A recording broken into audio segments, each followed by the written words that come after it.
in the ancient village of Benin, where the winds carried secrets and the trees whispered tales of old, Princess Naomi was known for her beauty and grace. She was the pride of her father, King Ogbi, and her presence lit up the royal palace. Her dresses shimmered in purple, white and red, the colors of royalty with full afro hair. Her skin glowed like the finest gold, and her laughter echoed like music through the village. One afternoon, while exploring the dense forest just outside the village, Princess Naomi heard a song. It was soft, almost magical, and it drew her in. She followed the melody, pushing through the underbrush until she came upon a small clearing. There, sitting on a rock, was a dwarf called Zacchaeus, the little man, known for his wisdom and stories. He was carving a small wooden figure, humming quietly to himself. Curious, Princess Naomi stepped forward. "Who sings so sweetly in this quiet forest?" she asked, her voice like silk. Zacchaeus looked up, startled, but when his eyes met hers, he smiled warmly. "It is I, Zacchaeus, Princess," he said, rising to his feet and bowing. "What brings such a radiant beauty so far from the palace walls?" Princess Naomi smiled, her heart pounding. "I was drawn by your song," she said. "It's unlike anything I've heard before." From that moment, Princess Naomi and Zacchaeus met often in secret, deep in the forest. She would share stories of the palace, and he would tell her tales of the stars and the spirits of the land. Their bond grew, and soon what began as friendship blossomed into something deeper. One evening, beneath the full moon, Zacchaeus took Naomi's hand. "Princess Naomi, I love you," he whispered, his voice full of emotion. "But how can a dwarf like me dream of being with a princess?" Princess Naomi's eyes sparkled with tears as she held his hand tightly. "Zacchaeus, my heart knows no bounds. I do not care for the laws of men. I love you, not for your stature, but for the depth of your soul." They embraced, but both knew that their love would be tested by the weight of tradition. Back in the palace, word of their meeting soon reached King Ogbe. Furious, he summoned Princess Naomi to his chambers.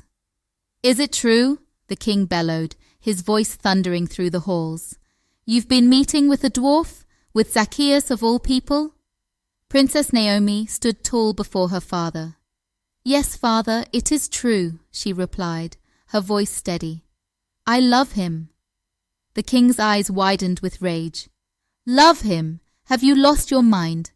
No daughter of mine will marry a dwarf. It is forbidden.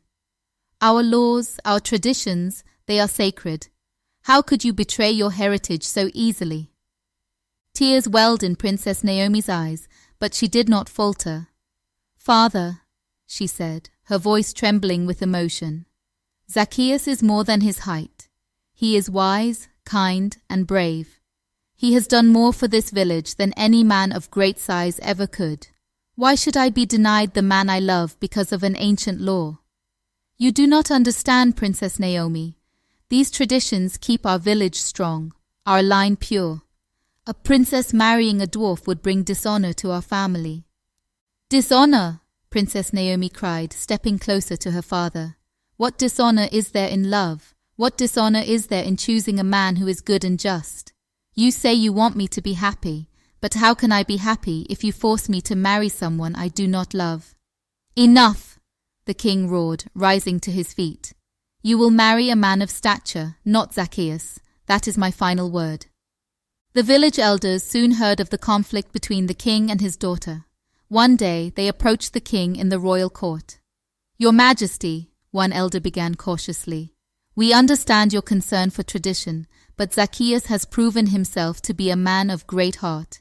He has saved our people from famine with his knowledge of the land, and he has protected our children from the dangers of the forest. Shouldn't such a man be honored no matter his size?" The king remained silent, his face hardened, but doubt flickered in his eyes. "Is it not time for a new tradition, one built on love and respect, not just ancient laws?" King Ogbi closed his eyes, torn between his love for his daughter and the weight of tradition. Finally, he opened his eyes and looked at his advisers. "Bring Princess Naomi and Zacchaeus to the palace," he said quietly. When Princess Naomi and Zacchaeus arrived before the king rose from his throne, his face stern. "Zacchaeus," he said slowly, "you have proven yourself to be a man of great worth. Your deeds have touched the hearts of many in this village, including my daughters." He paused, his gaze softening as he turned to Princess Naomi. "If my daughter loves you, and if you can promise to protect and honor her, then I will set aside the laws of old. Tradition shall bend today, for love." Princess Naomi's eyes filled with tears of joy, and Zacchaeus, overwhelmed, bowed deeply before the king. "I will love and protect for as long as I live," Zacchaeus promised. The court erupted in applause as the villagers celebrated the union of Princess Naomi and Zacchaeus, the little man.